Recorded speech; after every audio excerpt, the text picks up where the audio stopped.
Hello, everyone, and welcome to this week's Rams Reveal, presented by NFL All Day. I'm your host, JB Long, and today's guest has been with this franchise on and off since 2018, but this is the first chance that we've had to sit down and get to know each other a little bit, so I'm really glad to be with Jeremiah Kolone. How are you? I'm doing well. A little sore, but not too bad. I can only imagine. Before we get to what your last week has been like, quick pronunciation check, because I've been asked by just about everybody over the last 7 or 8 days. Kolone. Jeremiah Kolone. Yeah. Good to meet you in person. You as well. I've enjoyed your journey with the Rams, on and off as it's been throughout the years. We'll document that in just a bit. But have you ever been thrown into the deep end these past 7 or 8 days? What a week for you. Monday Night Football on literally no notice. Yeah. Pressed into action against the Niners. Short week to prep for your first NFL start against the Dallas Cowboys. Those are two of the fiercest defenses in the National Football League. How you holding up? I'm good. Certain things to clean up, but at the end of the day, I feel good and just really excited to attack the next week. Yeah. As you know, this offensive line is under the microscope right now, right? It's kind of the crux of the issue for the Rams offensively as they try and get back on track. Is it tough for you personally to be at the center of it? It's not necessarily what you asked for, but here you are in the middle of it nonetheless. No, you really just got to, really just be in tune with the game plan, and you really just got to, relax and, be cool, calm, collected, because, a lot of the talk and, really just the communication is, on you. So you just got to, enjoy the time and really just make sure everyone's on the same page. Plenty of years under your belt, but not many snaps until Monday Night Football in Santa Clara. And now you're drinking through that proverbial fire hose. Can you honestly assess your play through parts of 2 games as you study your own film? Got to play better. I think I just got to react a lot faster, and but so it's just I'm learning, and I think more reps, you get a little better, and after the first couple of drives, you start to settle in a little bit better. But there's a lot of things to work on for sure. Last week was the first time you knew that you were going to play in an NFL game. Any family, friends, loved ones ever able to be there for that moment? My mom, first NFL game, actually. My brother came, and my wife, first game at SoFi. So, good. Yeah. Look, I know it wasn't the outcome we all wanted, but in these moments, it's great to get to know the person kind of behind the pads and what these opportunities mean for you. So what's the cadence for this week? We're at the facility now. We're recording this on a Monday. So you're resting, you're recovering, but you're also taking a deep dive into what happened in Sunday's loss. So between now and, say, Wednesday's first practice of the week, what does that really look like as you dissect it? Now it's just, we just got done watching the film, watched it a couple times last night, and now you just got to flush it and move on. There's a new opponent this week. Get a workout in, a little flush again tomorrow, and really just, attack the next week, and it's on to the Panthers now. So, yeah.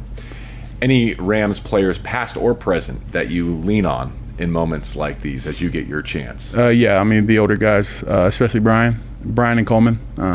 They play center, and 2 of my good friends on the team. So it's easy to ask them questions and, soak in their knowledge because, they played a good amount of football. So. Sure. I want to give everyone kind of a walk through your timeline in professional football because it's fascinating to me and it's led to this moment. But before we leave Sunday's loss to the Cowboys, let's get into our NFL All-Day play of the game. And there were plenty of exciting plays, even as we look back on it. What do you think your favorite moment was from Week 5? Jake Gervais's the punt, the trick play. Going into the week, he was excited about it, and it was cool that it got called. And to see his excitement, I feel like we've been, through the same type of really road that that we've been with the Rams, and it's just exciting to see another guy like that get out there and put good tape out. So take me behind the scenes a little bit more on that, because as you play special teams, right, you've got a few of these options, I'm sure, locked and loaded for every week. You never know when you're going to need them or deploy them. But do you know that on that particular call, your guy Jake Gervais is going to be the target for Riley Dixon? I came off the sideline. I didn't know that we were calling a trick play, and I saw two guys kind of get loose on the punt pro, and I looked out there and I saw Jake Gervais kind of leak through the middle of the line. I was like, oh, this is it. And see him catch it, I mean, it was good. Did you know he had hands? I don't know. I lived with him for a year and a half. I mean, I'll give it to him. Yeah, maybe a little bit. Well, that's great. That personal connection really delivers our NFL all-day play of the game. All right, let's get into your career timeline a little bit. And we'll go all the way back in time a little bit later on to your upbringing. But let's pick up your college career as your senior year at San Jose State, right? You're a starter. You're a captain, I believe, as well. But you suffer a midway through your year injury, right? That turned out to be at least college career ending. Yeah. Did you think when you went down as a Spartan that might be it? That might be the last football game you play, period? Yeah, no doubt. Because?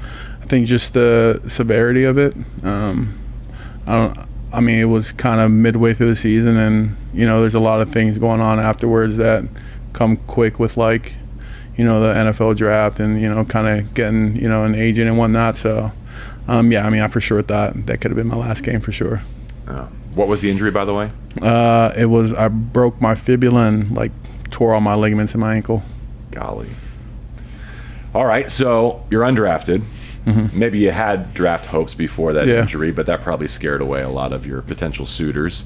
You do wind up with the Rams for your rookie offseason. That was 2018. You're released at the end of that camp. One quick week on the practice squad before you're released again.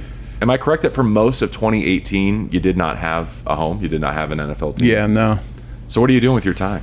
I mean, I was working out, and then I got a call for the AAF. I mean, I think that was something that I needed just because I feel like I didn't really play football up until, that injury that I had my senior year. So I think having that extra year of, playing in the AAF allowed me to get back into the football groove and really back into, football shape. So it was good. Yeah, it's nice to hear some spring football success stories, right? Like yours. In that spring of 2019, the AAF does launch. You're a San Diego native, right? And so the Fleet are a hometown feel for you. How did that level of football compare to, say, the Mountain West or preseason NFL? I mean, there were some good guys in that, but I don't think I can't really remember the level of competition, but there were some good guys in there. What was the biggest stage you had played on? Do you feel like as a collegiate, maybe to that point in your career? Auburn. When we played in Auburn, my sophomore and junior year, or sophomore and freshman year, it was insane. Yeah, that was for sure a eye-opening experience for sure. Okay. So probably not a sold-out crowd in San Diego for the Fleet, but nonetheless, it got you to where you were trying to go, which is back with the Rams. They're interested again. You spent another training camp with LA in 2019. Same old song and dance, right? Release, but that season you are on the practice squad. Yeah. Similar deal again in 2020. Off-season program, yes. Cut, practice squad. At this point, are you enjoying the NFL experience? Are you optimistic that this is going to lead somewhere? Yeah, I mean, once you get into the NFL, you start to see the business side of it. And you start to see that, you never know, when your last day could be. So you really just got to take advantage of the opportunity. And to be in my position now, no.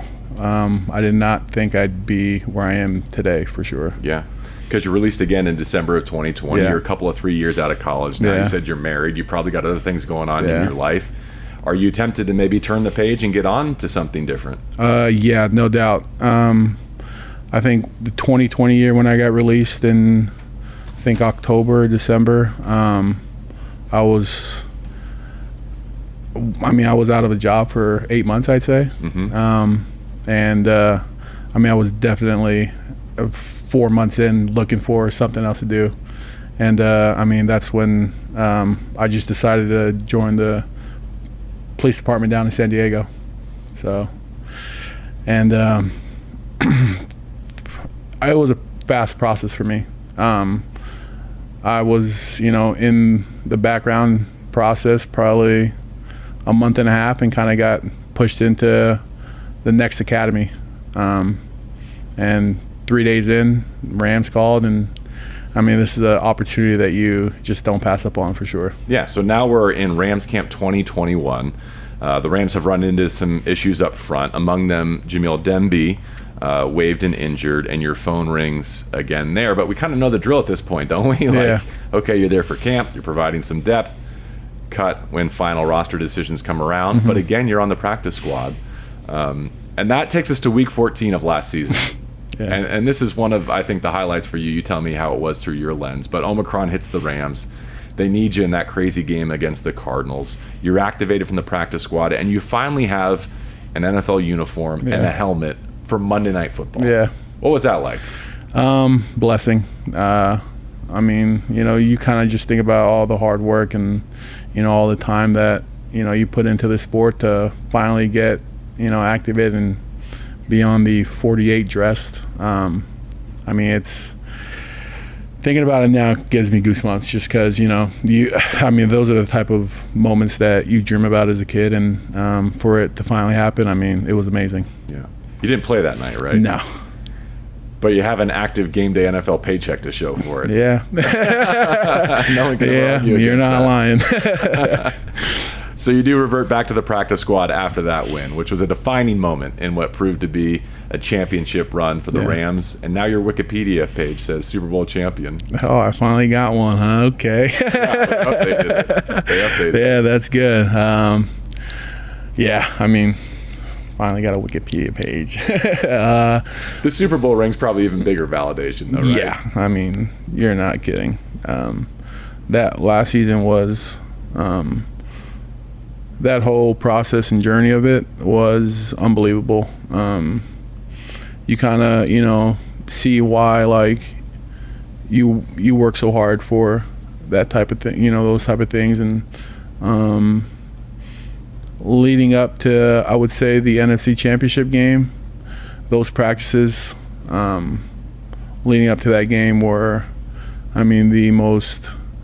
I would say physical and intense practices, and you finally like felt like, oh yeah, you're in the NFL like playoff now, like we're rolling. So it was just an amazing experience overall, and you finally see your hard work come to fruition. So it was good. Yeah, I mean, I think that is one of my favorite takeaways from the World Championship run is the roles like you played, or Grant Haley, who we spoke with a couple weeks ago, Kendall Blanton, so many others. Like, I would venture a guess, I don't want to speak for you, but you could probably walk through a room full of Rams fans and they may not recognize you, right? You're not lying. Okay, we started with, how do you pronounce your name? Yeah. Right? So that's still how new we are to this, even after several years. But yet, you don't get a ring. They don't get a ring. They don't hoist the Lombardi without the work that you and so many others put in behind the scenes. Yeah. That's cool. That's special. Yeah. What does it say about what it means to be a practice squad in the National Football League? I mean, you just never. I mean, you're putting in the work to get those guys that are playing on Sundays prepared, and you really got to take pride in what you do, just because you never know, or you don't know what you're doing to help them out, get them prepared, and you really just got to be grateful for the opportunity to really get out there and play some ball. Right. Speaking of pride, how about family pride? Give us a sense of where you and your family come from. I read that you're a native of American Samoa. Came to the U.S. at what, age 4? Yeah, 4 or 5, okay. yeah. First Hawaii, then San Diego? Yeah. Tell us about your family and how that process transpired for them. So my dad, he worked for the FAA, the Federal Aviation Administration. And so we were living in Samoa for a little bit, and then moved to Hawaii, lived there for 2.5 years. And we finally, relocated to the mainland. And we lived in San Diego. I mean, I'm the youngest of 5 brothers. So all 4 of my older brothers all played, football, and kind of just, growing up in that and seeing my brothers play football, something that you want to do. And then, we relocated to San Diego. And yeah, I mean, my parents still live there, and Dad's retired. Just living their life now, watching me play some football. So it's good. Would your older brothers agree that you were always the best? No. I mean, I've seen, like, my two oldest brothers, they play some good ball. Looking back now, I mean, they both play the defensive side of the ball. They talk a little smack here and now, you know, but I mean, I wouldn't say I was. I mean, they for sure wouldn't say that either. Yeah. Looking ahead to next week, and then we'll let you get off to your off day. Having now gotten your feet wet in more ways than one, what adjustment do you think you and this offensive line are going to be able to make this week to produce better results?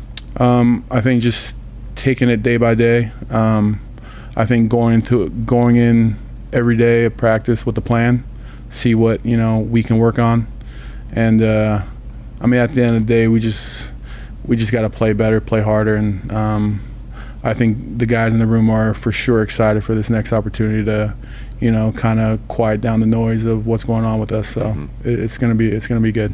Going back a few months, I think we probably would have said, man, week 7, that's early for a bye. Rams probably wish it was a little bit later, but now here we are.